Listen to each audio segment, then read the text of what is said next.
Bibliofools. Welcome to Bibliofools, all you beautiful frosted flakes. I'm Evan Cannell, joined by McKylan Rowe. McKylan, famously, more than good. He's great. And he doesn't get a say in it. Yep. I'll take it. That's good. That works for me. We are joined by part of this complete breakfast, Kyle Dungy. Yes, I'm here, and I am over the moon to talk about this book. Yes, this is a Kyle book, and that's going to be obvious here in Boy, about oh 10 boy, seconds. is it a Kyle Guys, book. it's not that much of a Kyle book. What are you talking about? This was written to you. It says, "Dear This is Kyle" at the the beginning. No, it was written to everyone. It's called The Tiger, not The Bear. I already have a book about the That's bear. the only way it could be more of a you book. That's the one. You change the animal, and this is... Oh, it's 100%, so good. baby. This is Bibliofools, where we read books so you don't have to. Why shouldn't you read books? Good question. Bottom line is, some books are evil. You got the Book of Lies, the Necronomicon, Hillbilly Elegy. I read The list that goes one. on. We're not going to read those either, but we're going to read this one, and this one is not an evil book. This week, we read The Tiger, a true story of vengeance and survival by John Vaillant. This is a tense work of narrative nonfiction set in the Russian Far East in the late 1990s, where an injured Amur tiger begins hunting people, and small, under-resourced anti-poaching unit is forced to track it through one of the harshest winter landscapes on Earth. Along the way, the book braids together ecology, history, politics, and local beliefs to show how one fatal encounter between a poacher and a tiger is really the product: collapsing systems, clashing cultures, and a shared hunger for survival. So good. I am glazed by hearing the synopsis of this book. I don't Kyle, think that you're using that correctly. That's not what that I means. mean glazed as in a donut. Like, Yeah. That's what the saying is, but that's not... I'm gonna give it to him unless glazed means What does something glazed else. Using I mean? feel like- glazed where you're getting a lot of, like, somebody's you get glazed by somebody, like somebody gives you a bunch of compliments, like you would glaze the book. Sure. Yeah, I No? think that's a use. When he says he's glazed, I know exactly what he's saying. So I might not be using it right, but maybe it's being understood. And that's all language really is. But what do you mean when you say it? That's what I mean exactly what Evan thought. I am creamed with this book. Perfect. I'm- That's what I was looking for. There we go. Jelly filled, And you I might gave say. it to you. Didn't like that either. Yeah, no. Keep it in it. Keeping it. Kyle, tell us why. I mean, we know, but tell us why you picked this Well, book. this is a book I've heard about from a long time. A lot of people have recommended it. I first heard it recommended to comedian Tom Segura, who's not Japanese. Wow. And I just thought it sounds interesting. It's been on my, what do they call it? What do book talkers call it? To read list, TB, they call it something. We're book people, and I don't freaking know. A It was on- to-read list? Yeah, they call it like, it's on my Wish to be read. list. I think TBR list, maybe, to be read. I don't even know. Whatever Um, they call it, it's on there. TBT. WTF. TRT, YRW. QRS, TUV, WX, THC, BUTT. inappropriate. RESPECT. Find out what it means to me. Go ahead, Kyle. No, now I'm mad. No, just kidding. No. This book had been on my to read for a while, and I thought there's no way it could live up to the hype because this book is hyped up quite a bit in certain circles. But holy crap, it's so good. It's so good. It's one of the best nonfictions I've ever read. Am I using that right? Nonfiction? Nonfiction? Yeah, like not fictional. That's what you meant, It's right? not fictional? Yeah. It happened. This occurred. No, it's seriously one of the I think it was a page turner at every word. I was dangling on like a booger when someone has a cold. I was dangling on to every word. It's a mental image right there. I love it. Dude, if I recall, we read The Golden Spruce because you wanted to read The Tiger. Like, I've listened to that episode again, and you were like, yeah, there's this book, The Tiger, that I really want to read, and it's by this guy, and he wrote this. And I was like, at the time, why don't we just read The Tiger? But now we've read both. Yeah, and I wanted to read The Golden Spruce first because that one was about trees, which can be a bit more interesting than tigers. But the more you learn about tigers, they're almost just as interesting as trees, maybe even more so. They started more interesting and continued to be, and they stayed. depends I on would the species of argue. tree. No. Not, I would argue no. Not Tigers even are a little bit. I'd say they're infinitely more interesting than fruit. No, 'cause fruit trees, there's a lot to them. See, a fruit tree doesn't even seem that just sounds like a type of tree that has a bunch of subgenii. I would put a tiger and a giant growth redwood on the same level. fascinating. I would put them on very different levels depending on which one's trying to eat me, you know? Like, if the redwood's trying to eat me, yeah, it's on the Okay, same level. one is predatory, one is not. Can you guess which one is predatory and redwood. which is not? The redwood. It's the redwood, for sure. Yep, it's a Got to redwood. cut them down. That Anyway, was yeah, what I Take them got all down. from Take them all Oh, down. don't you say that. Yeah, so that's why we initially that's what brought us to Golden Spruce was this book, and now we're doing this book, and it did not disappoint, in my Not at opinion. all. And I'm open to other opinions, McKylan. So It that's great. didn't. It did not disappoint. I'll tell you that much. Well, John Vaillant, this is our second book of his. He is a Canadian-American journalist and author known for immersive, deeply reported narrative nonfiction. Before The Tiger, he wrote The Golden Spruce, which is episode 6 of this podcast, in case you're wondering. Another book that uses a single dramatic event to explore a whole ecosystem of history and culture. In the early 2000s, Vaillant heard the story of a man-eating tiger in Primoria, a remote region of Russia bordering China and North Korea, and realized it captured a turning point in post-Soviet life: economic collapse, ecological pressure, and the fraying of traditional relationships with nature. He spent years interviewing villagers, trackers, scientists, and officials, traveling to the Pekin Valley in winter and reconstructing events from forensic evidence, field reports, and local testimony.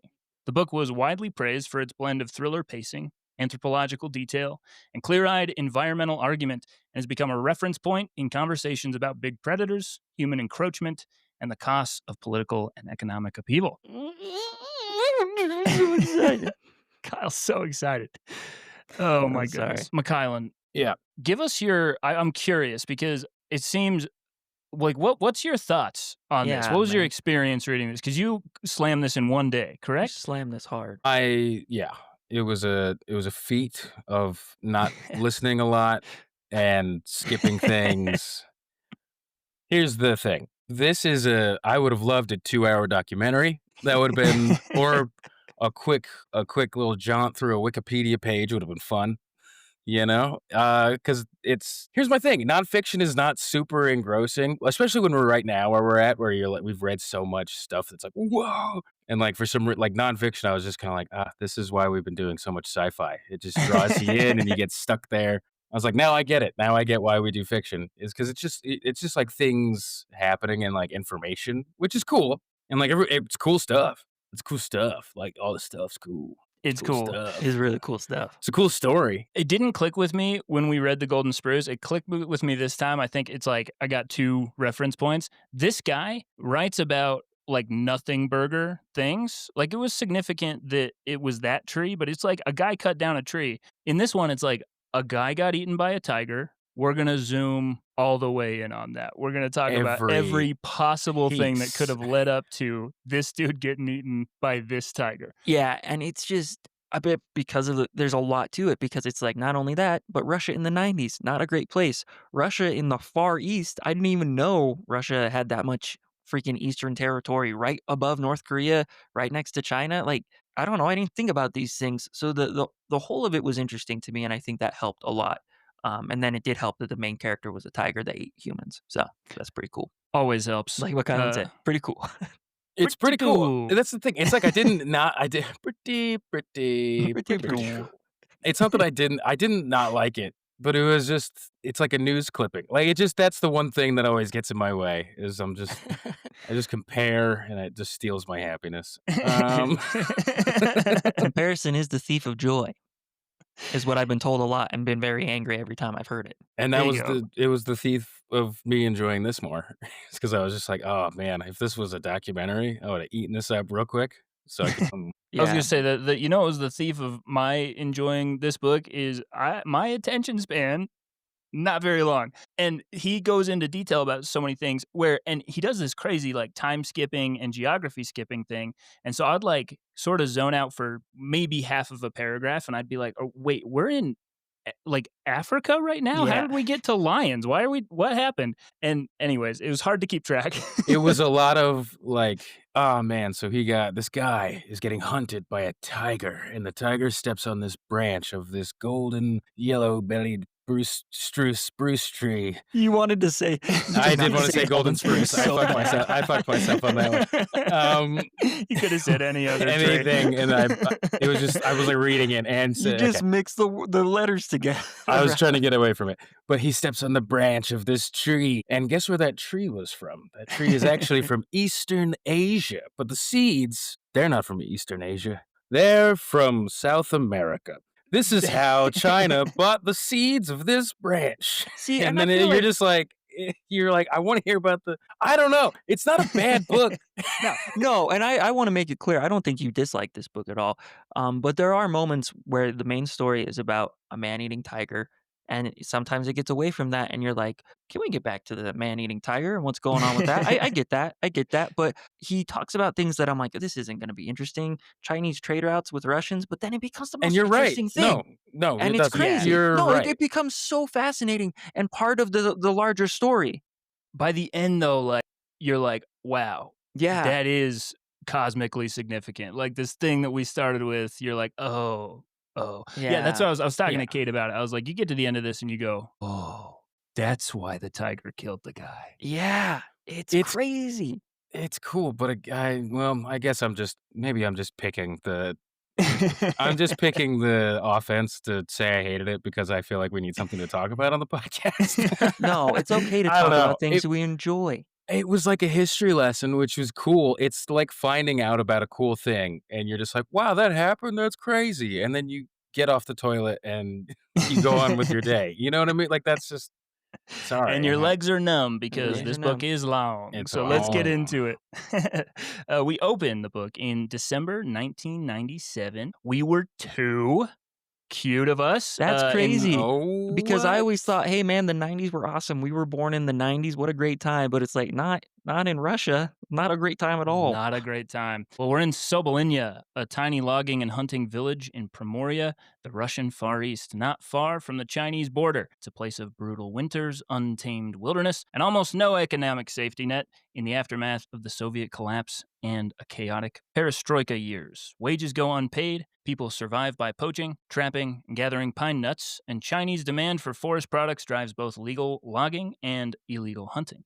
The climate is punishing, minus 40 temperatures, deep snow, and the ceaseless paranoia that nature's perfect killer, the Amur tiger, may be watching you from the shadows. But and this is what I love about this author. He's like, I'm going to tell you a story, but first, and maybe some people don't like this, here's the ecological background. Here's the historical background. Here's all of that so you can appreciate this story. I just thought it was so cool because it's Russia, and guess what lives in Russia? Tigers. What the hell? Right? That blew my mind. And then when you look at the map geographically, it still blows your mind. But you're like, yeah, I guess it's a lot more what I would consider China, the area, but Russia just kind of nabbed it, and it's an interesting area for dispute. But I mean, all of this, I don't know. I just and the fact that you can just gather pine nuts, people are surviving by gathering pine nuts and selling them to the Chinese because they're like, hey, man, we love these pine nuts. And so that's how they're making a living because wages are so bad. It was just interesting and eye opening. Where do you guys stand on pine nuts? You know, I haven't had a pine nut in a while. To be honest, I stand with the pine nuts, and I know that they're working for equal pay. Stand I stand with them. Okay. I support Wow. them, and I think that the other tree nuts need to get in line because the pine nuts are nuts too. Hell yeah. What a beautiful That's stance. exactly what I Very was brave asking. of you. Yeah. I like them. I put them on pizza, and I enjoy that quite a lot. That's Pine weird. nut pizza? I'll try it, Yeah, but that's hell weird yeah. as shit. What's the So rest like of a the pizza? pesto base with some chicken, roasted garlic, some pine nuts. It's sublime. You're eating You go pizza for wrong, because buddy. it's a lot of you guys do. You have a pizza oven, don't you? Yeah, we're getting fancy That's with the why. pizzas. Okay. I was gonna say Yeah. why not just make a sandwich like a pesto chicken It's a lot sandwich? more work to do what I'm doing, yeah, for sure. Because it's a lot more work, for Tyler. sure. As you And it should. tastes almost the same. It is the exact same thing. Just flat pizzas are just flat sandwiches. Yes. Ooh, They're just yeah. Italian sandwiches. A polarizing topic right here. We are getting into. We're gonna offend a lot of people. We wanna get into pizza versus sandwiches? Because I'll do it right now. I want to Oh talk boy. about tigers in Russia. The tiger in Rush. I can tell you this story in 20 minutes. That was the biggest. That's my most egregious thing. As I was just like, Well, you oh don't get the wow, full picture. That's the thing. You don't I get can- the full picture. we're gonna give you the full picture in an hour, and that's all you need. But then you'll want to read the book. Yeah, You won't potentially. Need to. Okay. We're gonna try our best to make you want to read the book. By spoiling the whole thing, as we always do. All right, so the narrative orbits around three central figures. Yuri Trush is a disciplined, stubborn, and idealistic former soldier turned backcountry lawman, leading a small unit of Inspection Tiger, a task force tasked with enforcing hunting laws over a vast area on almost no budget. This You is know- Tom Hardy. Yeah, Okay. Sure. If we're Yeah. if we're casting the movie, this guy's Tom fucking Hardy. Yeah, you know it's Russia because there's about 100 characters named Yuri. The main character is named Yuri. So, Second Russia book. second Correct. Russia book. Yeah, We're east. We're east of Ural Mountains here. but everyone is still named Yuri. And this guy's the man. This guy, well, he's an interesting figure. He's a complicated figure, but I think Tom Hardy, like an old age Tom Hardy, spot on. Yeah. It's Also Tom Hardy have- now. I think he's in like his 50s, right? 40s. Oh, damn, he's getting older, right? Okay, Tom Hardy We're now. old. We're Tom Hardy that's now. Yeah, I just turned 31. Isn't that crazy? That's the angry thing about time is it just marches forward and you just can't stop it. is No interesting. matter how hard you try. You Fascinating. can't pull it I back. can see him scoping around the crime scene, though, Tom Hardy, and being like, where's that fucking tiger? Gotta get the tiger. It's He's not even gone." trying a Russian accent. Yeah, he's like, you see, it's bloody paw. It's the same tiger as last month. It's a tiger in it. You Yeah. know how Tom Hardy talks. That's exactly how he talks. It sounds like what's the Yeah, And every time the he's ever been cokehead in. brother from Peaky Blinders? That sounds exactly like that guy. Have you guys? No. Bingo. Is that not Tom Hardy, the cocaine? Yeah, I thought that was Tom Hardy. I mean, they sound the same. Let's be honest. We're racist against English white guys. Yeah, you guys all sound the same. Get a job. Yeah. All day long. Vladimir Markov. That's our next character. A hard-living, charismatic Tyozhnik. Did I say that right, Kyle? I don't know. I think tried it's to pronounce Tyozhnik. it. Yeah, Tyozhnik. Is a Sure. Boris man, a poacher and a beekeeper whose skills and stubborn independence are both admired and resented, and whose life in the taiga, that's what it is. Yeah. Life in the taiga depends on bending or breaking the rules. I And will- taiga is not just a funny way to say tiger; it's a place. It's I a was place. laughing about that the whole time. I was like, they live in Taiga. I will say this. The Oh no, I'm names getting are- eaten by a tiger. a You tiger. call that a tiger? A tiger. That's not a tiger. It's a tiger. This The- is a tiger. The names are not that creative. People are poaching tigers. They're poaching them in the taiga, and there's a people who are dedicated to stopping the poachers, and they are called Inspection Tiger. So Nice. they say Yeah. tiger about 1 billion times in this book, and it's not always referring to the animal. Here's the thing: being that cold and that poor, you don't need to be creative. Creative. I think that's the last thing. It's true. You just I need to think- keep breathing. Yeah, if I was out in the woods and we're freezing cold hunting a mystical man-eating tiger, and my buddy was like, "Hey, let's do like an improv game." I'm shooting him in the head, and I'm saying the tiger got him. You'll be like, you're useless. Now I have to eat my friend so it can look like a tiger did it. Damn it. I will. Damn I it. will not even. I will just be like, "I ate him," and I'll tell them why, and the courts will be like, "Yeah, But why is that he doing checks out. that? Was That's he trying to do ridiculous. improv in Siberia? That didn't make any Wait. sense. You can't do improv in Siberia. He's like, Yeah. he was not yes-anding me, so I ate him. Come So on, give me a Ethan, little yes and Yuri. Come on, do it." You slide him a case of vodka, and the whole thing's forgiven. You go on Yep. your way. That's Like- how it works. Look at Russian playwrights and authors. None of them wrote anything creative. It was like, look how fucking hard it is. Doesn't it suck? None of them here?" wrote anything creative. Are you gonna? That's not super creative. They were just like, oh god, it sucks here. That's like the Fuck. dumbest shit you ever seen. No, it's not. Weirdo. Read all of them. Tolstoy, dude. Yeah, Tolstoy now, Tolstoy is bro. just like, War look and how Peace is not shitty it creative. is. But also It's look not how creative. beautiful it is. Have you read War and Peace? Come on, No, man. I don't. I have. Come on, man. I'm cool, man. I watch like Transformers and stuff. I'm not reading War and Peace. War and Peace is so good, but it's Uh, big. It's a long one. The only well, War and Peace Matt cares about is that broody guy from Sky High. War and Yes. Peace. That yes. Oh, yeah, his name is War and Peace. That's a deep cut. That's Thank a you, Evan. Going all the way solid back. joke for Disney. Good on them. Yeah. Well, the third character is the Amur tiger itself. In this case, a very specific Amur tiger, a huge, mature male shaped by years of injury and harassment by humans, an apex predator with a powerful memory and a new, dangerous fixation on human beings. Mac, are you typing? Maybe. He's playing Connections, No. New Okay. York I Times. can just hear it. You don't need to type for that. I don't Sorry. know. What are you doing? Some Oh, sort of shit. a. Have you ever played Connections, dude? No, I do great. Wordle. I'm a Wordle guy. You're a Ooh. Wordle. You're a Wordle Squirtle. You just I'm a squirted all Squirtle over guy. the dirtle. Sorry, I will mute myself. I'm trying to find something. There's also like 1,000 other characters with Russian names that no human being not from Russia can pronounce. So if you're like, oh, there's only 3 characters in this and one is the tiger, you're very wrong. You're so wrong, but these are the main ones. Yep. It's an exhausting list of names that sounds like flippadipashibigidikippadippadikasnoikashnoik. 100%. The inciting incident. When Markov fails to return from his remote caravan, he has a caravan, like a Romani caravan. And I would like credit for using the PC term. I appreciate job. that because I was about to throw Gypsy out so hard. Oh, I You was just yeah. did. We'll do it again. Those fucking gypsies. I thought we can still say that. I thought that one was still on the table. I think it's at like the a time. gray area. Everything's racist. Have you heard what a cakewalk is? It's just you can't even. No, what is that? That's my favorite example of it. A cakewalk is when you made slaves dance to get a cake. The best What the dancer won a fuck? cake. Yeah, that's Wow. what That's cakewalk. real? That's what the term cakewalk came from. That's And interesting. it's just like you're like, oh, this is a cakewalk. It means something being easy, and then you find out its history, and it's the most dark, weird thing ever. I had cake every day this week. What? Yeah, I had cake every day this week for every meal. Happy birthday birthday to to No, I'm just, you. I'm not, I don't want the birthday praise. I want recognition for eating a whole Costco cake in 4 days. That's what I want. Happy birthday, Mr. President. Happy birthday to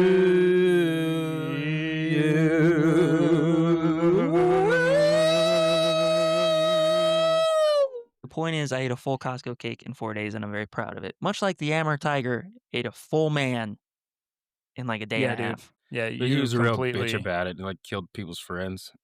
Yeah, What well, they an were friends. That what cake did an not have asshole. friends. Hey, when Markov fails to return from his remote caravan, his friends and neighbors are not worried. He's spent more and more time there over the years. But when his friend arrives for a fishing trip, he discovers the camp is wrecked. There are huge tracks everywhere, and Markov's remains are scattered and partially consumed in a way that suggests deliberate targeting rather than chance predation. Word reaches Inspection Tiger. I love that, dude. It sounds like just a Saturday morning cartoon Yeah, like team. Paw Patrol or something. Yeah.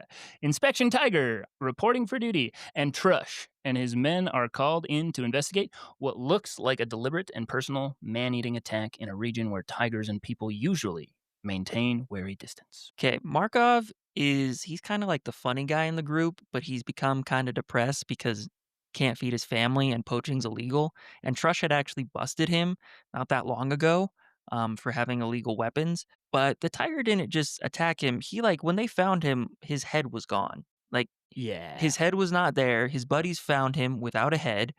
Um, and his body was kind of all over the place. His buddy freaked out, went into the caravan, smoked like probably 12 or 14 packs of cigarettes, and then went and figured out what to do with his life before they called Inspection Tiger. And it's all kind of sketchy because he was up to some illegal shit poaching wise. So they're like, do we trust Inspection Tiger? Do we not? And it's all vague and it makes Yuri's job very, very hard. Ugh. Yes. It was difficult to know what was true just generally in Russia at this Yeah. time because you had people reporting their neighbors. Well, I guess it's 1997. This is after that, but it's still like it runs deep. Like Yeah. the relationship with the truth in post-Soviet Russia just different. Mm-hmm. Yeah, and it is interesting that they're like, oh, this looks more than just like they caught each other off guard and attacked each other. Like this tiger was like waiting for him here why was this tiger waiting for him? What did he do Yeah. to piss the tiger off is what they start thinking. Yeah, he's chewed up his pots and pans, and he, like, took a bunch of dumps, like, right underneath his windows, and they were like, "This Just to tiger was add here in forever. What the heck?" just to add insult to injury, I'm gonna Yeah. eat you and shit all over your house. Yeah. The tiger, this is where we start to see that this tiger, he's a bad motherfucker. He's in my mind, as we cast it, we didn't really get a Markov. I would say Markov is Michael Cera. So it's Tom Hardy, No. No. No. Michael Cera. No. I would cast Michael Cera as the next victim. So two Michael Ceras. Yes. No, not two Michael Ceras. No, Markov's a big guy. He's Yeah, like, he was short, he's but, a like, David Harbour. soldier. Oh, Danny DeVito. Okay. No, why does it always have No. to be Danny DeVito or David Harbour inside? There are people in It could between be those David sizes. Harbour. It Oh, could be David see that. Harbour's the only Okay, name. he's not huge. You're right. David Harbour's huge. What do you tell? He's like 6'4". He's a big guy. Yeah. Okay, you can be Markov. But yeah, trying to and he was. Yeah. He was like sort of the comic relief in the area. And he's also, I mean, we should talk about like where he came from. He was born in, is it Kaliningrad? It's a place that was Germany Mm. until after World War II. And the Russians were like, this is our city now. And so it was like war torn. He's close to the Berlin Wall and all of that stuff is happening. He got conscripted because of a kerfuffle at the border between Russia and China and North Korea. And there's like a whole bunch of stuff in there. Mao Zedong was like running out of money. And so he was like, we're going to attack, just like digging up old wounds. And it was just like a weird time. He gets conscripted. He becomes a paratrooper and he's over there. And then he just stayed there. He got a job doing logging, and then the economy collapsed. And we didn't even talk about. I mean, there's like some background here that I guess we're gonna get into like the economics in just a second. But it's just like this guy. Like I think he just sort of embodied post-Soviet Russia in a lot of ways. Totally. Just like a lot of drinking, trying to make the best out of a terrible, terrible situation, and just trying to survive. And a lot of people who ended up in this area, like they found themselves there and they just never left. Yeah, it's a lot Unless of they were displaced people just Yeah. making it work, and they're just horribly impoverished in like a wild place to live. Yeah, and so they're mixing with the native people who have like a better understanding of the forest and everything, but they're coming in for logging or for whatever jobs, and they're just trying to make it work, but it's not a very happy place, and it's super unforgiving. The climate, the animals, all of it. Because there's not Yeah, just tigers. There's bears there. There's Lions, tigers, D-holes, bears, there are D holes, which are D-hole, pronounced dole, right? dole. It's A a dole. dog. It's like dole, a it's wild like a dog. dog thing. There's all these weird it's such a weird climate, like where the golden spruce was. It's just like no other place on earth where all these weird there's a what's it called? It's a dog raccoon, a raccoon dog, which is exactly what it looks like. Just Yeah. weird animals exist there. Didn't know that existed before I- this. I didn't know yeah. about any of this. Look it up. I didn't retain a lot of it. I'll be Just like honest. that is the You didn't look up every animal he mentioned? It's cool. I looked up a couple. Okay. I didn't. I was just like, oh wow, and then I kept cooking. I like. Okay. If you're You know? listening, look up raccoon dog right now. You will not be disappointed. It's a real thing. I'll do it. The book zooms out to explain how this region ended up in such a precarious state. Over a century, Russian Far East went from a sparsely populated frontier. Are you, Mac? You're nodding because you I just wanna- saw a raccoon dog. I saw a raccoon dog. It's just a dog-sized raccoon. Totally what it is. It's awesome. It's just a fat raccoon. That walks around like a dog. And he just runs around on his. But do raccoons not just raccoons? Do they run around? They don't have. Yeah, they do. They crawl. Yeah, they run around, but it's more like a crawl scavengey. They'll climb and stuff. They'll grab your shit and hold it with their hands and then run away on their hind legs. It's So crazy. this is just a dumber raccoon. Yeah. It's a big old raccoon. It's just a real Um, big, can't use its hands for shit. Yeah. Yeah, not better than a raccoon. Nobody's saying that. Nobody's saying Does it's this better. mean that it had sex? I don't don't know- think that's I what don't it know means. the biology. I think it's just it's a name. How did I it don't know. happen?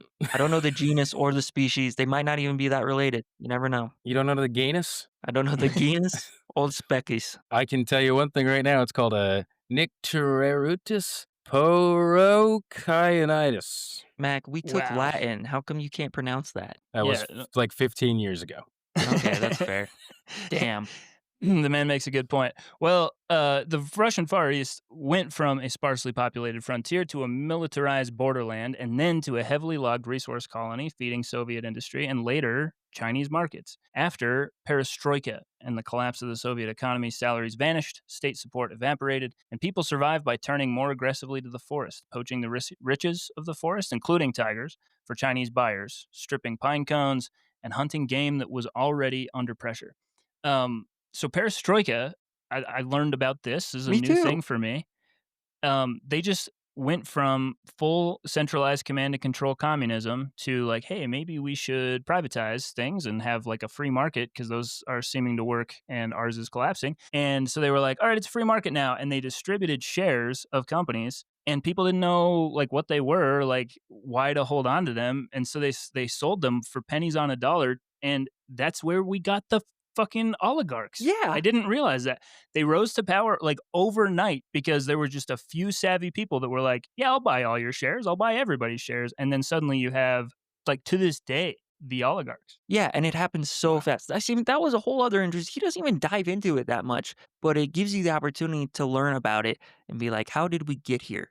And I think that's fascinating. Another thing that is kind of mentioned. I don't know if we talk about it more, but like the natives. I don't remember Getty. I don't remember their official name, and I apologize. But there's a very wise one. I'm gonna look up his name real quick. There's always a wise native. I mean, like I hate to be this guy, but that's totally who this guy is. Yeah, correct. Yeah. His name Here's is the thing. It is we were talking about tropes last week. Yeah. yeah. That is a trope that is so just bound in truth. Anytime you go into a new situation, I don't know about you guys. Anytime I've started a new job or started a new thing, there's always some random old guy who's just like, "Let me tell you what's Let going." me tell you, and you're like, okay, and you Yeah, listen to sure. him because that's the smart thing to do. And usually they're just crazy, but sometimes you get a little bit of Yoda in there. Most Yeah. of the time, it's just Dagobah Yoda, but without having been a Jedi Knight, it's just he's been on the Dagobah the whole time. Like he's just a Shifted. crazy old man.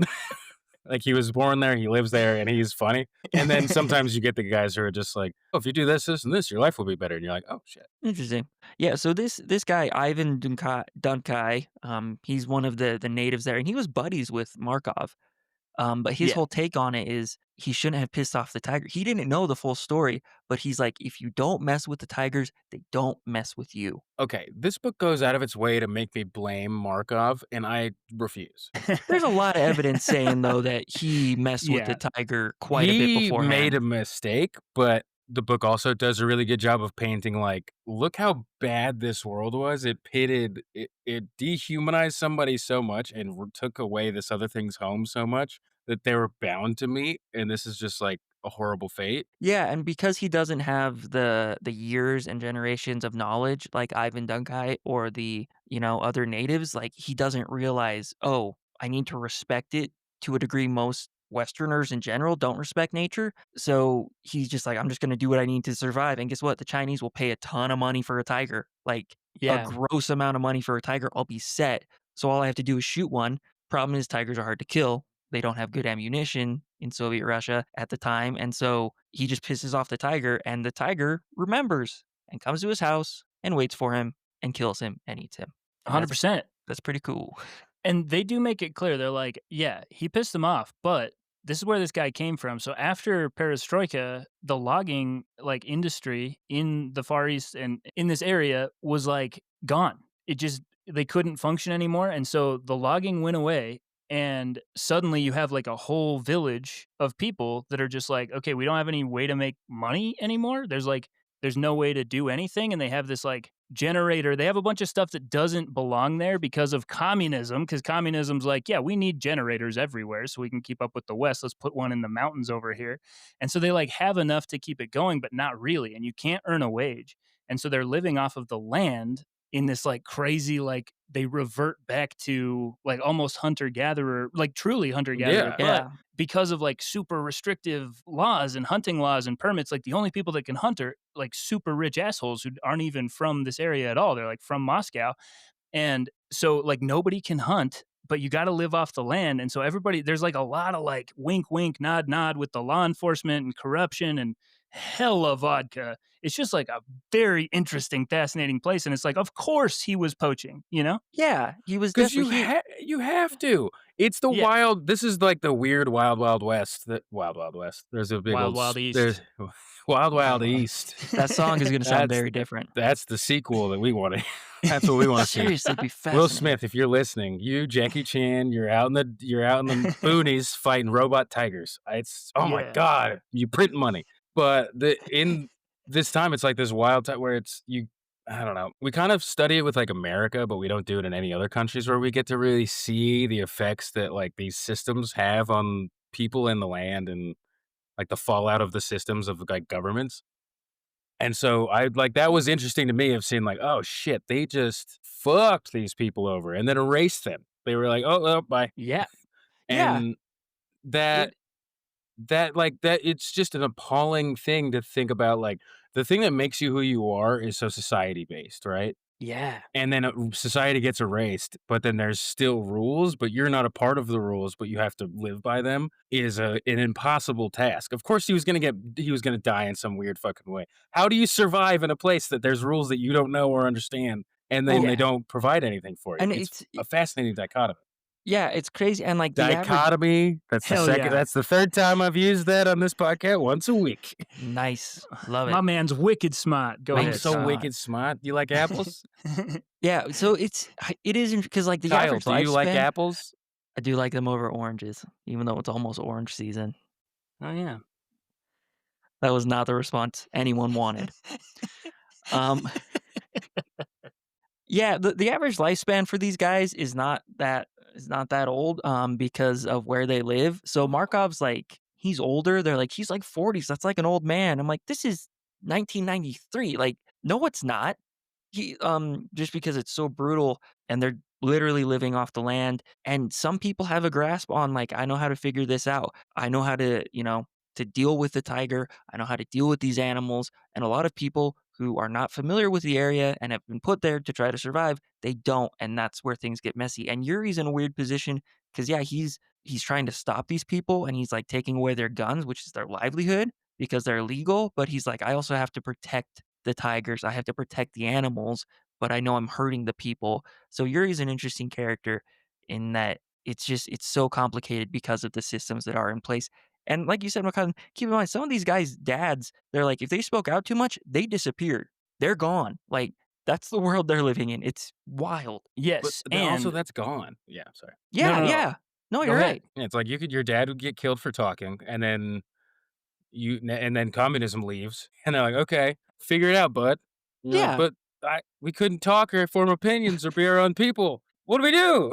Yeah. You're like, so now I can talk? That doesn't make sense because half the people I know died for talking. So now, Yeah. Yeah. I don't know about that. Yeah, 100%. But then also, I do love Yuri. Like, finds some poachers, but they're the rich kind that are driving around in a truck, and they're like, "We were never here." And he's like, "No, you guys got to give me your guns, and you have to get out of here." And they're like, "We were never here. Look at me. Look, do you know who I am? We were never here." And he's like, "No." This is the rules. Like, there are tigers here. You are poaching them to extinction. You have to leave. And they're like, well, it would be a shame if something happened to you. So he's like, he is a badass. He just looks him in the face and he's like, look, whatever, freaking kill me. Like, you can't be here. Yeah, Yuri is such a badass, and I love the Tom Hardy casting because I think that just fits so well. Someone who just doesn't take shit, and Yuri and a lot of these people genuinely care about the animals. A lot of these people in these conservation efforts, because they're just like we got to preserve the tiger. It's complicated, but like they have a love for the animals, which is just powerful and I think beautiful. They're not just in it for the job. They're like, this is kind of my calling, and that's why they're putting themselves on the line with poachers. I mean, Yuri, none of these guys have not been in a fight where they've been seriously injured. That's just not the world they Yeah. live in. Everyone's been effed up a few times. Yeah. Um, and it's just very different than how we were. I remember when McKylan got in a fight in 8th grade, and someone showed me a video of it the next day in science class, and it was just basically McKylan and this one kid choking each other in the woods. It was crazy, but these guys, that's the world they live in. By the way, that video was pretty disturbing as hell. I didn't even know you at the time, but I'm like, I don't like seeing these guys just choke each other in the woods. This Well, is yeah, it unpleasant. was a lot of the fight was me just choking the shit out of this kid, Yeah, it was and like then he 30 minutes of dislocate. you just choking the kid while he was Yeah, like punching you, and man. he was just punching me, and I was just like, "Can we be done?" And I was just Yeah, holding him down, you said choking that. him. You said that multiple times. You're like, Yeah, I'm choking you. Can we please stop? And he's like, no, no. yeah, and And then I'm he like, kneed me in wow. the shoulder and blew my shoulder out, and Is I that have what? never fully recovered. Yikes. So This is a that's that's a fun fact. That's that's a a Mac fun fact. fact. Don't Here's the thing. You should be able to fight. Like, these guys are awesome, right? But Yeah, also, Yeah. the thing that it does to you is it breaks you. So, it's a good story point. to be the broken man on the podcast. You get all these ideals, but then you're trapped in the system and you're broken and you just think that there's certain ways to handle things, but you don't know how to handle yourself. So of course you just relate to animals because they don't have higher thoughts. And so it's kind of just like they get what they want. And it's actually a very reductive bad thing to become. Like, you think being connected to nature is a good thing, right? Because it's like, oh, they love the land. But actually it's like it's like a lesser version of yourself because you're cutting something off because a lot of these guys just can't like reintegrate. They can't you Yeah, Yeah. can't use Yeah. that higher thing, and you with the just yeah, want simplicity because you're hurt and you're broken and you don't know how to problem solve for some of these guys. But that's a lot of the people that encapsulate this story. Is a yeah, lot of that people who, like, inhabit. Yeah. they just don't inhabit. Thank you. I said With the yeah, encapsulate. with the Stop using $10 words, you broken piece of shit. you said dichotomy. I Well, did and say dichotomy. So, like, with it's a the great word. yeah, with the exception of the native people, most of these guys, you're totally right. They don't Yeah. know. Like, what do I do here? But you're So broken, and and your the school had nothing to do with this. Your school was teaching you about how to love your country, and then your country left and And then disappeared, and you and don't you're have any just knowledge. And so yeah. you're stuck here with a bunch of people who, like, speak a weird version of your language, and they're like, "Don't kill those." And then there's another guy who comes up who looks weird that you don't know anything about, and he's like, "We'll buy those, though." And you're just like, "Okay." we're like, Yeah, yeah. So, and that's the people that are there, but there's like this whole ecosystem. Vaillant talks about nature and what's happening there too.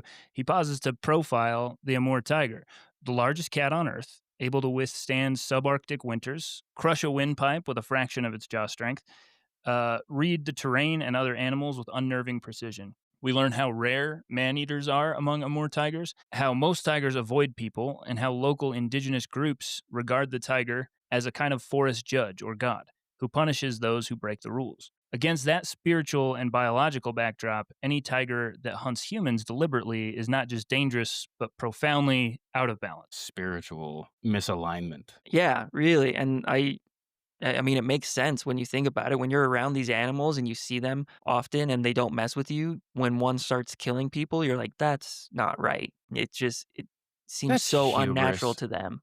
It's I get that idea of like, "Oh, it's a spiritual thing," but I feel like you should maybe this the city boy of, like, we're just so coddled, but I'm like, if I'm never just gonna be like, "Oh, the animal's killing people? Oh, something's out of whack." I'm like, "No, it's a No, monster." it's an Well, animal. I mean, I feel like they're realistic, and a lot of these people who understand it, they're like, yeah, the animal can come and it'll take your dog, it'll kill your dog, the tiger, and that sucks.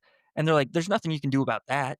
Um, when they come and kill your dog, but as soon as it turns on people, that's when it becomes weird because they know what the animals do. They've seen them kill, and they accept them. Like some people can't accept that they're gonna lose a horse or a beloved pet, But but the also people you who can't accept that because that might be the difference between you being able to live. Right. yeah, exactly. And so it's not like, oh, how could you not accept that?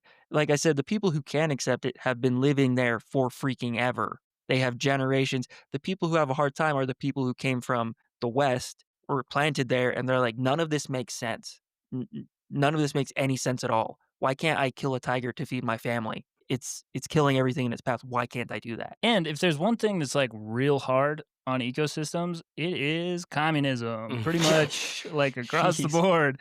It's real tough. Like 95% of all tigers in the world are gone in a lifetime, like during this period of time. And they were getting hunted to extinction. And it's because of like groups like inspection tiger and just like other conservation efforts that they're like still hanging on.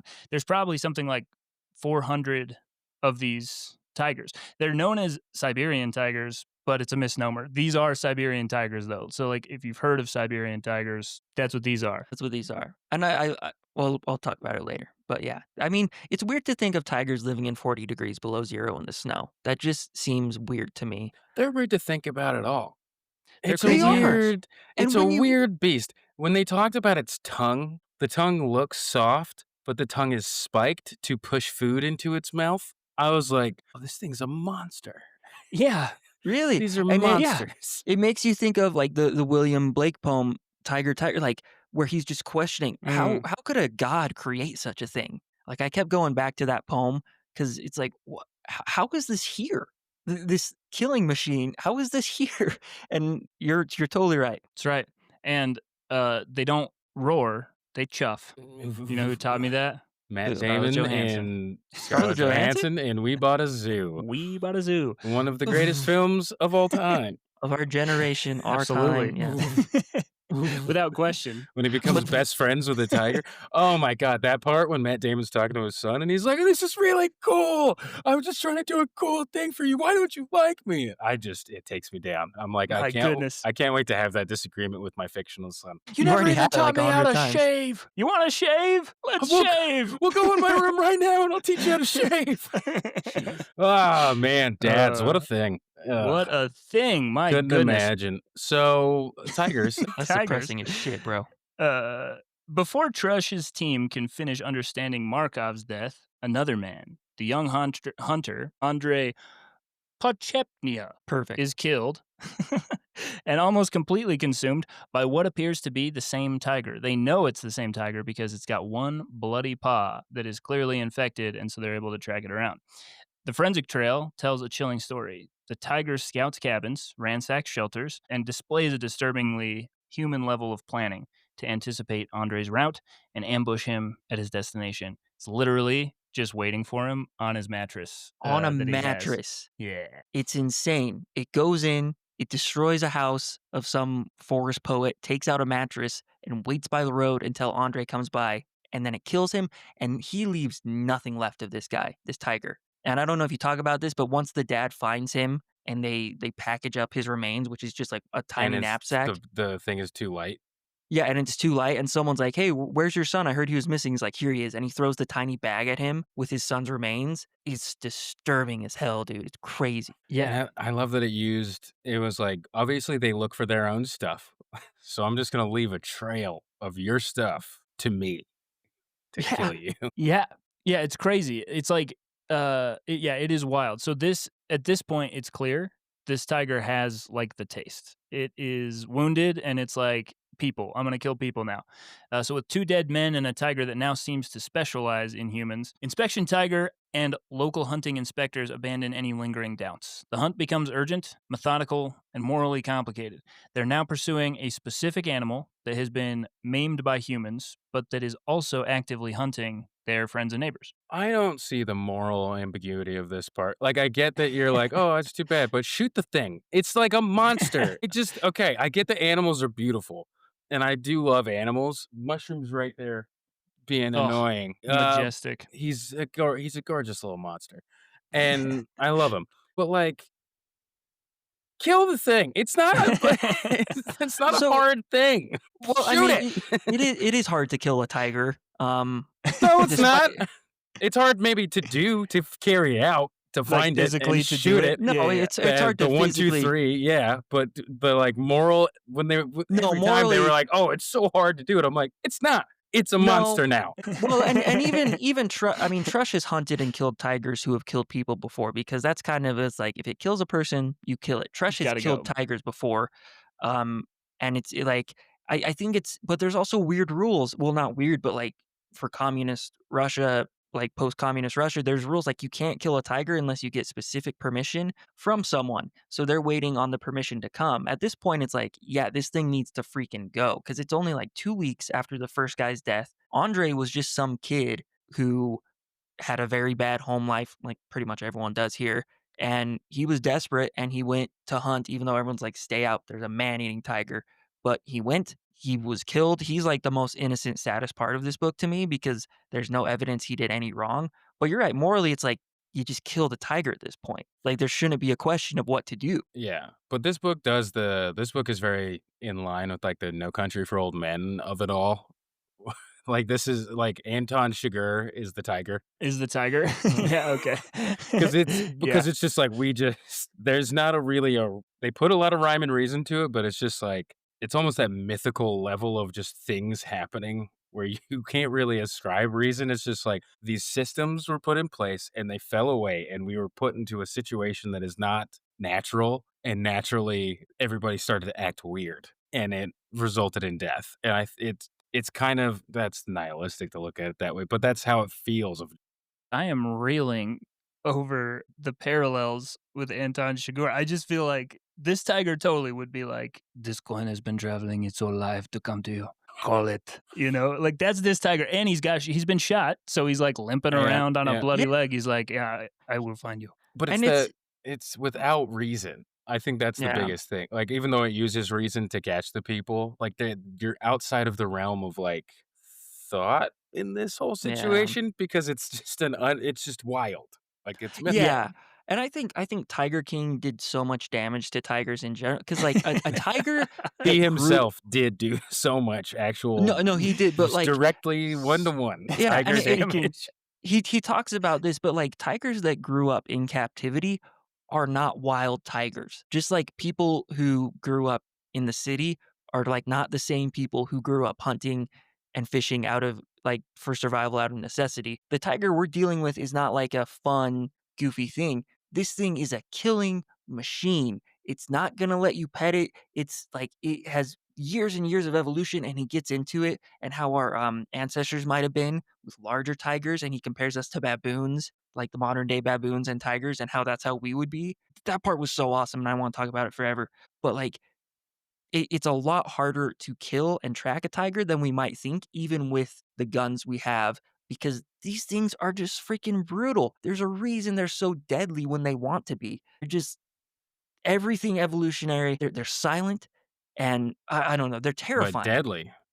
but deadly. But yes, much like ninjas. Yeah.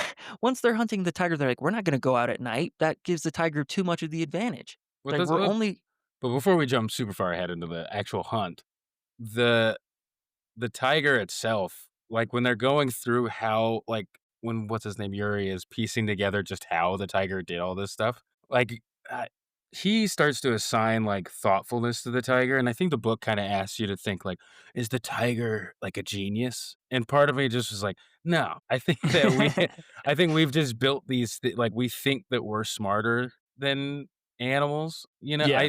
I think it's like a kind of a hubris of man to be like, "Oh, we're just obviously it's doing things like we would do," and it's like, "No, no, no. We do Yeah. things like it would do poorly." yeah. Yeah, so and this is where it's like, you're right. It's not morally ambiguous. It's a tiger. It's killing people. They need to take it down. I think everybody's caught off guard though because you're like, this even for this area, this is weird tiger behavior. What Yeah. was he doing there? Why was he just like hanging out waiting for him? The tiger had been at this caravan for way like a really long time, waiting for Markov to get home.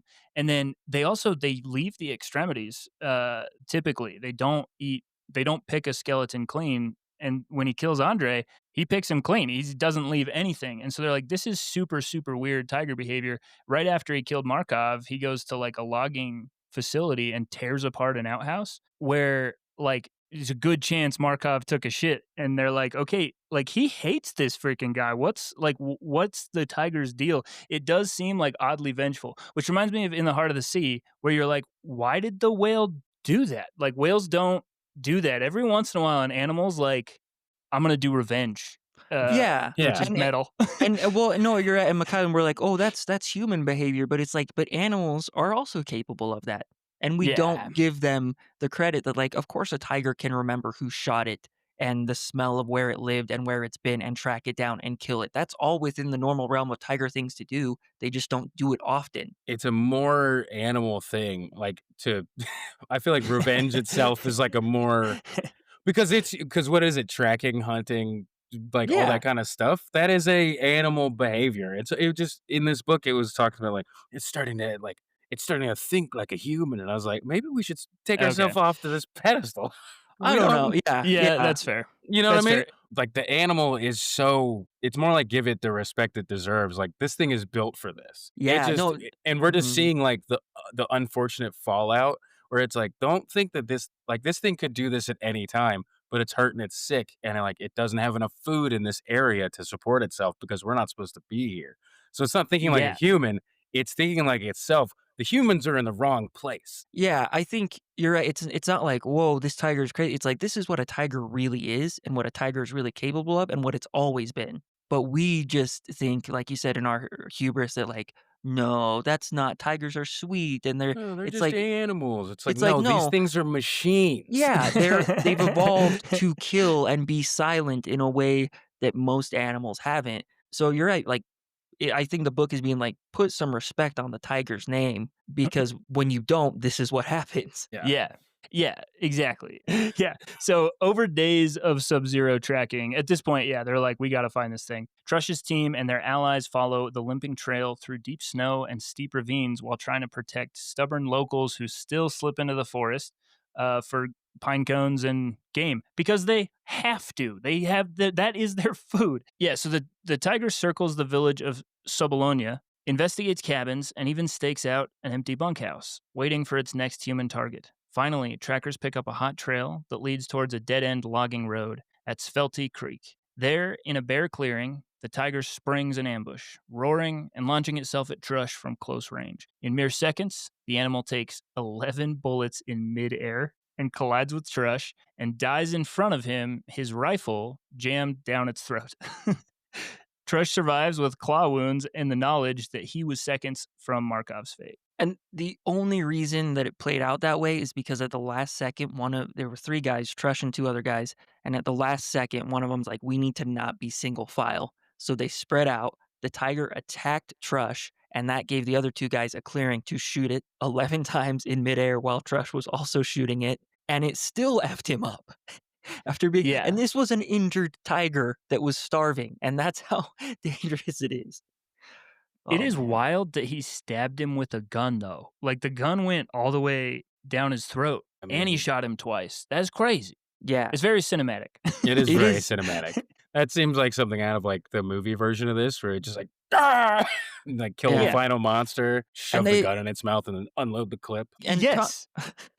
contrary to what Scarlett Johansson says in that beautiful movie, like tigers, they do roar, and when people hear it, they're like, it's not like a loud thing. It's more like thunder when you're scared. Yeah, They're like it's more of like a natural force that can't be described, and that's the first signal it gives. Is it gives that huge roar, and then if you're lucky, you somehow survive. But most of the time, you look away and you're dead.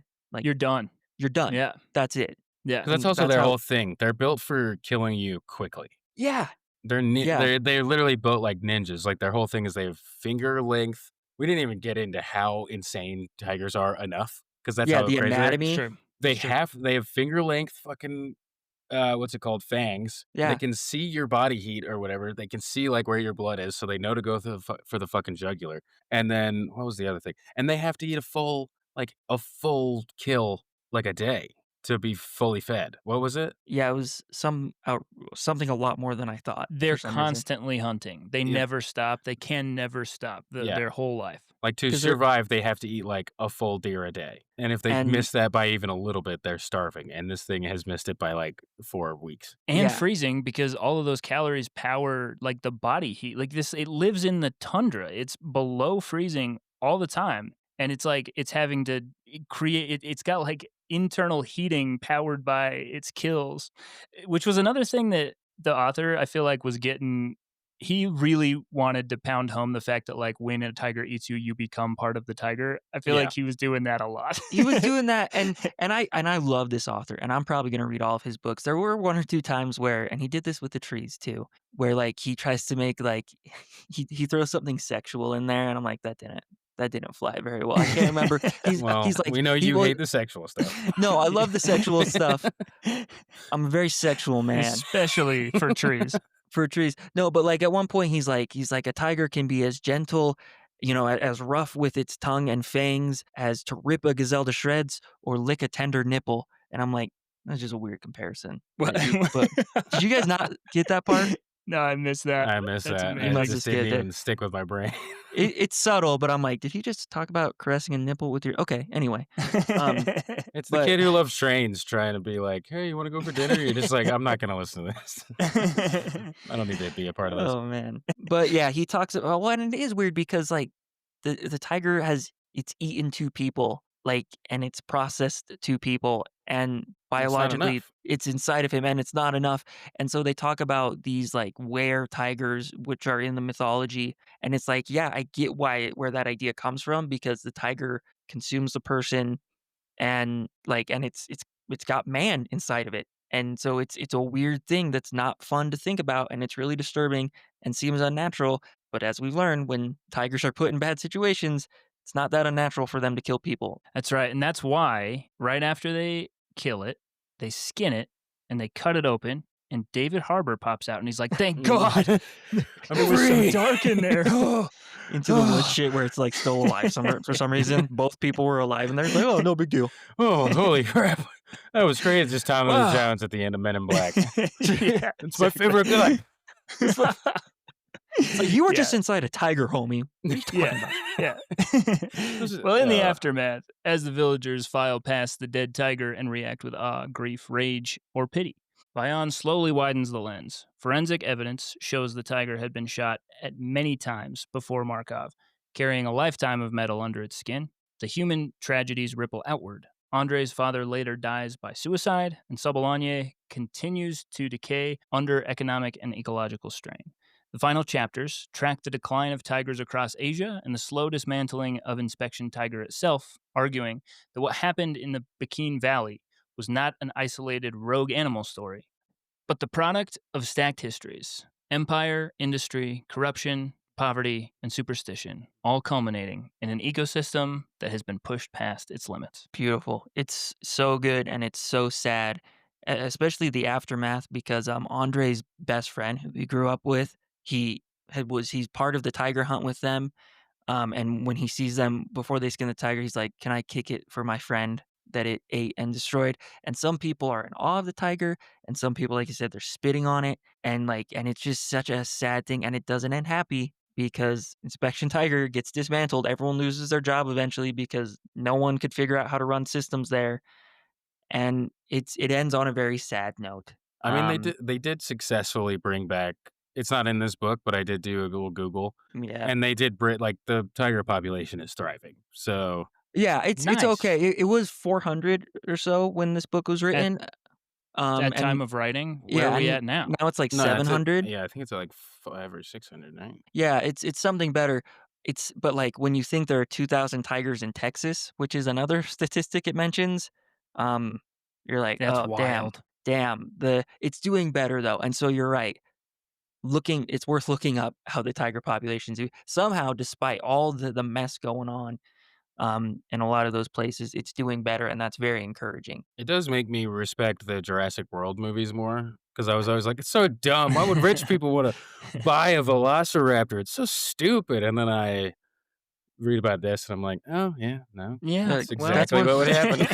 that's yeah, what's happening right now.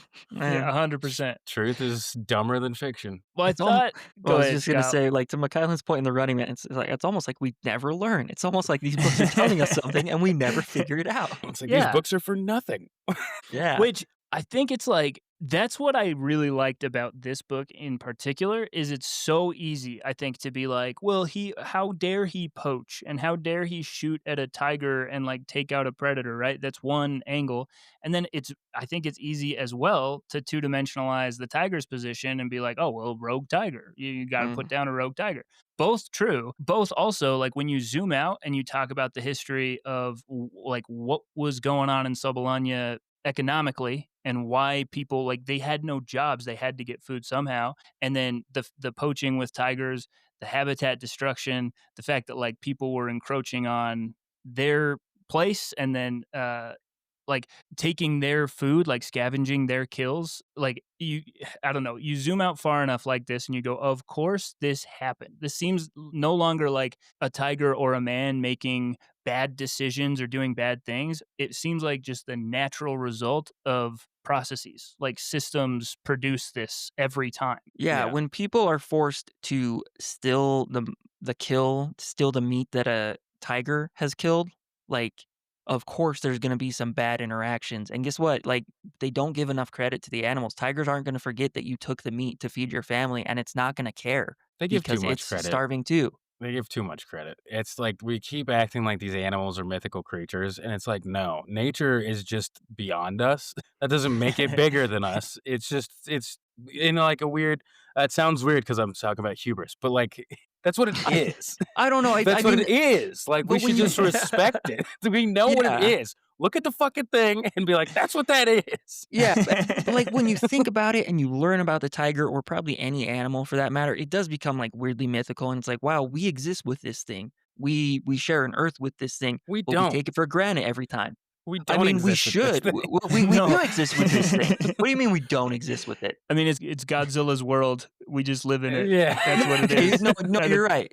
But, like, it's I don't know. The more I learn about especially, like, predators, the more Same. I feel like it's like, yeah, we don't it's the whole Jurassic Park thing. Like, we don't control this. These creatures were here before us, and I mean, the animals are incredible, and it's not just, "Hey, this is a pro tiger story or a pro human story." It's both because that's where the truth is. There you go. Yeah. Somewhere between man and tiger lies the truth. It's I love like, it. yeah, it's just like if you push these two worlds up against each other too much and there's too much friction, there's that bleed over. I did Yeah. a hand gesture for the listeners because I'm super duper smart, super smart. He's a smart guy. I'm so fucking smart, guys. My So boy's smart. wicked smart. We Wicked said it. smart. Wicked And smart. Say it again. And, like and when they do merge, it's so ugly, and it's so It's gross, and bad. it's bad. It's worse than you can imagine. People who grew up fighting wars in Russia and killing animals and poaching animals to feed their family, when they saw the destruction this tiger did on a human, they couldn't recover from it. And that's just the reality of situations like this, is they're so much worse than we ever thought. Not related to what we're talking about necessarily, but what I'm noticing is about every book that I read from a Russian author or about Russia, like Dead Mountain was this way. They always say this phrase, which like is fascinating to me, which is that you can't describe Russia in words. Russia is It's a there's something. Lovecraftian nightmare. Yeah, there you go. No, not even like a nightmare. Like the way that Russian patriotism, right? Like the way that like old money Russians feel about Russia, where it's like even going through like pre-communism and the idea of like the Tsar and whatever. The phrase "you can't describe it with words" seems to come up, where it's like Russia is Russia. Russia is the land. And I feel like I'm sort of kind of I've never even been close to Russia. I don't even know a Russian person, but I'm through the books starting to get like there's something like magical about Russia to Russians, and maybe that's just general patriotism, but it seems like special somehow. I don't know. It just It stuck out hits to me. yeah, no, it hits different for some reason. Well, and it's a weird in between because, like, communism destroyed so much of the natural beauty, but then, like, it's still there in a weird way. Russia, I can't put my finger on. I've been there. I don't remember it, but, like, it's no, you're right, and he makes out the point, he's like, "Russia is not the Tsar. Russia is not Stalin. Russia is the land," and that's what the Yeah, people are patriotic about. You're totally right. It's the land, and they have this special love for it despite every time you read a book about Russia, you're like, "It's doing you dirty." But they're like, "Yeah, but talk about it and I'll kill you." But maybe that's yeah, part of it is like you can't beat the nature in Russia. Like it's harder to beat back the nature. Like no matter what you do, the famously nature hard. Yeah, exactly. like Yeah. Historically, no people one does. couldn't you like wars were lost because of it. Like the land itself is its own brutal thing that people just Yeah. are trapped in. And then like now that people can like get their voice out, they're just like, guys, this fucking thing, it will It's kill you. crazy. Yeah. You Dude, have to love it. Like it's yeah. alive. Which is Yeah. like you're pointing this out. I'm like the most successful and terrifying men who've ever existed, like the conquerors, the most powerful conquerors of all time. They all have one thing in common, which is Russia Russia. fucks them. They could Yeah. never beat back the land. Hannibal, Hitler, Napoleon. Caesar, Alexander, Napoleon, they all get beat back by Russia, which is wild. It's like the fact that that patriotism and like the land of Russia has lasted through regime change, full system change, economic collapse. Like it's just, I don't know. There's something like oogie boogie about Russia as a place on the earth. It's like a weird black magic place, I think. Yeah, and I think you're right, Mikhail. A lot of it has to do with, like, the climate and Yeah, the cold, the it's fact that like if it gets a little cold there is like -32 Celsius. yeah, it's, like, unlivable, but people have been living there forever, But that's and what makes them tough sons of bitches. It's because they're like, we've had to be tough. yeah, Like, and they don't have the best habits, like, every time I read a book, I'm like, "Oh, they're gonna talk about" or a book about Russia, it's like, "Oh, they're gonna talk about vodka." Vodka's a big deal in Russia, like, people are yeah, down in that shit. That's you not have a to myth. pickle your insides if you're fighting the elements Yeah. inside Yeah. of your apartment. It gets so I feel like it gets so cold there that like you could have a fire and the fire would turn to ice. And not only that, but you look outside your door and you got a brown bear and a tiger looking at you at the same Yeah. time, and it's like, "What do I do with that?" Yeah, you know, Like, the like 2 apex predators. your cousin's great grandpa got eaten by a tiger, and that's like normal. Like it's just the land is just much more alive and hard to beat back. Whereas like America, it was like we killed all the people that lived here with disease, and then just slowly hunted everything out of it. So it's like, oh, the land kind of died, and we control it now. You can't Yeah. do that Yeah. in It makes me wonder Siberia. it makes me wonder about other places because we've read about Russia, but now I wanna read about, like, I'm sure every other place on the planet has that weird, crazy mystery to it, and I want to Yeah, read, but and I wanna Yeah. explore it and understand it, but there's not enough I time. mean, America has that because we've talked about a bunch of them actually. Because Brazil has it, Utah has it. We talked about Russia twice now. you talking about aliens. Or But just that paranormal all That's what I'm stuff. the saying. or paranormal, except we have Skinwalker Ranch. Brazil had the aliens, and like the rainforest Yeah. is an insane, Yeah. maybe Yeah, the Amazon rainforest is wild. maybe Yeah. man-made. They find out like it's a crazy thing, and then now we've talked about Siberia like twice, and it's just like, there might be aliens. Also, the land will kill you, but the animals will also kill you, and are death machines. Yeah. And Where are we You going got next, guys? Where you are we got going freaking next? aliens in Russia are launching nukes and Yeah. causing like infrasound vortices, not to mention Yetis. Russia's Yeah. crazy. Russia's crazy. We respect it, but we are patriots of our own country. So eat a dick. Eat a dick. Russia is like a tiger. It's like, we respect it, don't really wanna get in a kerfuffle with you, No but thanks. we'll fight you to the death. I'll That's fight right, you we'll in kill the you. goddamn streets like Rocky and Rocky 4. If he dies, If he dies, he dies. Or That or movie's like so Creed good. and Creed 2. No matter what, we're coming for you. Yeah. I want another version of that where, like, the great-grandson fights, but Russia wins, and it's just the complete different outcome, it's just like, "Oh, damn. Russia got us this time." I want a boxing We movie got where 2 before weeks. the boxing fight actually takes place, they like fall in love, like that Key and Peele sketch. I want that movie, like the Oh, real Yeah. movie. I want a There full you go. dramatic. And it's like, you can't do that shit in Russia, so it's like forbidden love. Yeah, you gotta get Like, rid of just 'em.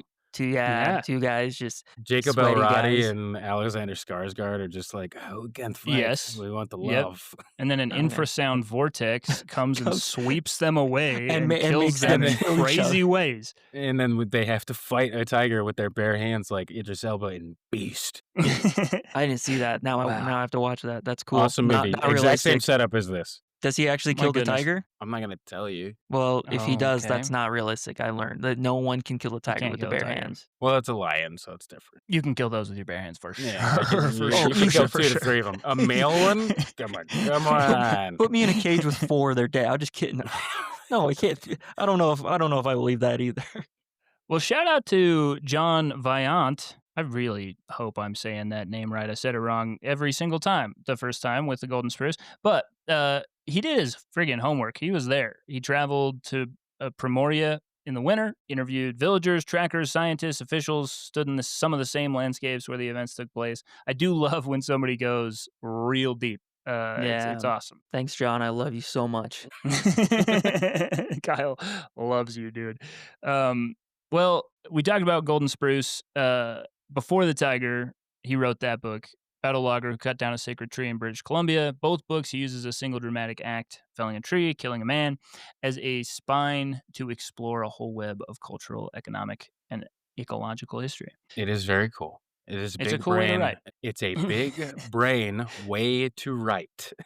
Correct. Here's my question for you, boys. If you were John Vaillant and you had to write about a seemingly small event and then go into all the detail about everything that could possibly relate to it, what event would you choose? The loving family, the first interracial marriage. Oh, Oh, okay. wow, you had that off the top of your dome. That's You're great. ready It's to a go. fascinating story, and it's Is very it like tied into me being alive. So is it the There first you go. one like in America that it's the first legal one in America. I bet they Oh. face so much shit. It's a Oh, nightmare. man. Loving. It's got Joel. I saw the movie of it. It's got Joel Edgerton and Ruth Negga. Oh, So you would nice. In zoom the all the way movie, out. but I would zoom all the way out and just go into because also for a person for both of those people to come together is crazy, and for like a white man to want to marry black, like the whole story of like how you'd become a disempowered white man and then being black in general in America, like that whole story is just a perfect intersection that actually is a positive thing. So it would be interesting to like look at it from. Yeah. Kyle, what about you? What would you write your John Vaillant book about? I don't know. That's a big one, and McKylan had such a good answer. So, I don't know. Come back to me, Evan. Do you have one off the top of your dome? Think okay, this isn't like small. Like I would want to write something about music and like you know what? Beethoven's Fifth. I would zoom all Wow. the way out and go Beethoven's Fifth and I would get into instruments, like all the instruments that compose a symphony that play together like where did that come from? I want to know like who made up violins? How did that happen? And who was Beethoven and like why did he write that? How did he write it? He was freaking deaf. That's what I want to know because Yeah. that piece of music is, I believe, the point of the universe, and we already did it. We checked the box, and now it's just sort of we're just playing it out. It's the point of the universe. Can you expand on that? Let's get our hi-hats on. Yeah, these are stoner thoughts, but I That's just also an had that. instrument. I had that thought where I was like, hi hat, yep, drum set, nice, very nice, Oh, okay, oh, nice, incredible. very nice. I don't want to talk about this anymore because it just gets like really pretentious. There you go. Damn it, you guys have really good answers. I can't think of anything right now. I think I would want to dive into. There's a guy, and I don't know his name, but he was a German in World War II, and there's a famous picture of him, and everyone is doing the Heil Hitler, and he's not, and he's the only one not Ooh. doing it. And like you come and you realize the backstory on him is he was married to a Jewish woman, so he lived.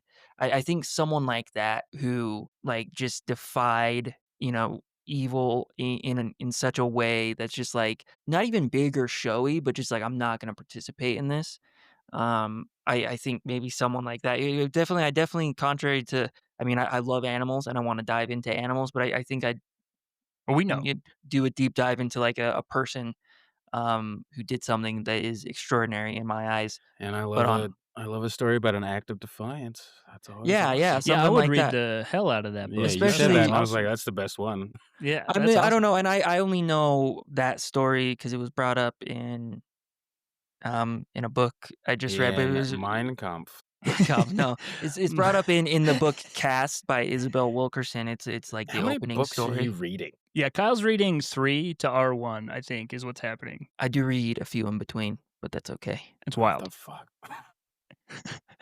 I'm, like, I play fighting to video get the games. 1 down. I don't and I know, work. man. Yeah. Anyway, Incredible. that's a good question, Evan. Well, I was surprised by where that question took us. I want to read John.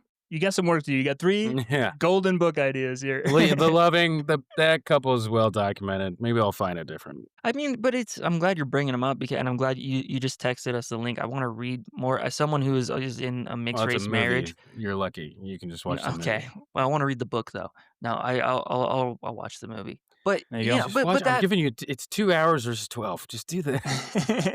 It's easier- apparently for you, it's easier to just read. it's easier to do it in segments. There you go. Because my son doesn't have an attention span. Anyway, go ahead. Feel Evan like knows there's what a that's joke about. there, but sorry. Okay. About yeah. having Well, an let's wrap attention it up. span. No, he said it's easier to do it in segments. I don't know. That's Okay. how I do it. I know. I get Where's her the joke? going, I get me going, and then nobody's happy. And then nobody's happy. And then it's like, I'll be back in 20 minutes. And then we get tired and go to bed. And then we watch a movie. Well, let's wrap it up. Sorry, you mentioned some spooky shit, and I want to talk about it, and we can Should we cut it, talk but I spooky want shit? to talk about it yeah, because I was like, we're just there- skipping all this week. because there's so much to this Okay. story. So Evan, please go ahead. No, let's do it. Okay, hopping back to spooky shit. So there's a couple things I just thought were odd right at the end, where in the aftermath, the natives tell Trush he is now marked by the tiger. And there's some of them that will refuse to sleep under the same roof with him after this happens. There's like a tiger rehab center where there's a captive male tiger who's relaxed. He's letting his neck be scratched by the trainer, and the trainer steps away, and the tiger's sort of scanning the crowd, looking through it, and yeah, just looking at everybody. Sees Trush, and then suddenly just everything changes. His hairs, like his hackles, sort of stand up, and then he does like a full speed leap at the fence, and the fence bows outward. Trush falls back, and there's no obvious trigger to that. So Trush he's like a practical, pragmatic guy, but he is like, I did upset some like tiger spirits. He thinks that there may be some kind of a biofield or some cosmic connection among tigers that he's marked by the tigers, which is wild. Yeah, very, very interesting part. Like, and he's spending his life protecting them, but he's like, yeah, do they communicate cosmically where like I really am marked? Because like you said, very pragmatic guy, but then he has this experience, and he's like, there's something going on that I don't understand. um, Yep. I can't. I Yeah, I feel okay. While you were reading that, I thought about the episode, and I was like, I keep coming off like wanting to cut down mystical stuff, which is what I've adamantly not been about in life and in previous episodes where I talk about how much I love mystical shit and how magic is real. But I think this is like the meeting of the two minds for me in this area. I did the hand thing again for the listeners. He very did it. impressive. Yes, I have very long, impressive fingers. Yeah. What can you? What? Never mind. Go ahead. I just wanted to let that sit there for a second, while I put together this stuff. But I think there's like that thing. It's like science that's so advanced it becomes magical. That idea, right? uh, Like there's probably an explanation of like the tiger was sick. It got something like, and tigers have that crazy sense of smell. But like if you don't look into it, you don't understand that that's a like you wouldn't be able to put that together, right? Like he was covered in this infected like crazy tiger's blood that probably changed after it had human inside of it. Like tigers can smell things so crazily that like, Even so, like even years and years later, but the tiger can still pick up on it. that's what I was thinking is I'm like, it's one of those things where I do like I love the mystical stuff, but I feel like there's also a mystical real thing that we just There, don't think about. yeah, I don't know. there's an yeah, I there's just an wanted to own up to explanation. not saying hello, like being so not mystical focused, but like they can both be true at the same Yeah, time. you can have both, and I think that's where truth lives a lot of times is where that like you need the logos and you need the mythos, and in between is where truth often is. what is that word? I love the word because you taught it to me, and I always forget it. Starts with a T, and it's like Slender Man, and you put meaning into Yeah, something. what is that What? word? Remind Oh, a me. tulpa. A Tulpa, tulpa. Okay, I gotta remember that a because vulva. I A do feel Yeah, a tulpa. It's a vulva. But yeah, tulpa is it's not necessarily like a thing, but it's like you create stuff with if like focused belief can create things. Which that I feel like a lot of mystical stuff, it doesn't even take the magic out for me to think about it that way. I feel like, okay, if I have to find like some scientific explanation for why the tiger would jump at him, it's like he's probably thinking, does this tiger know what I've Yeah. done? And Yeah, then that yeah, creates an anxiety that I feel like tigers smelling can- fear actually makes sense. Like your body's making hormones and chemicals and stuff. Like I Especially just like wonder if there's the amount of flush that he would have of hormones because he's had a traumatic experience with a yeah, tiger, it's gonna be yeah, higher than anybody else in the room, and the that's yeah. tiger would true. be like, "That's a threat." He's like, I'm But gonna kill why that. but Yeah, why would yeah. it react that way? And yeah, it's interesting, and I think there probably is a, and I'm not trying to be devil's advocate because I think all those, even the smell theory that you propose, like, that could be we don't know the depth of smell, that they experience, but it could be all those things, and we'll never know. There's one more spooky story. Pianka was a native who was helping with the hunt, and he helps skin the tiger, and he gets blood spattered on him, and he reacts like it burns, and he scrapes off the blood with the back of his knife. His father later tells him that he needs to throw away the clothes and throw away the knife, and he became seriously ill and stayed ill for years afterwards. Which is kind of weird, It's kinda weird because he spooky. was a healthy guy before then, so Not So it so only healthy hurts you after. if you believe it will hurt you. So let that be a lesson to you believers. it's like I don't. Yeah, yeah. Kyle's triggered. I'm not triggered.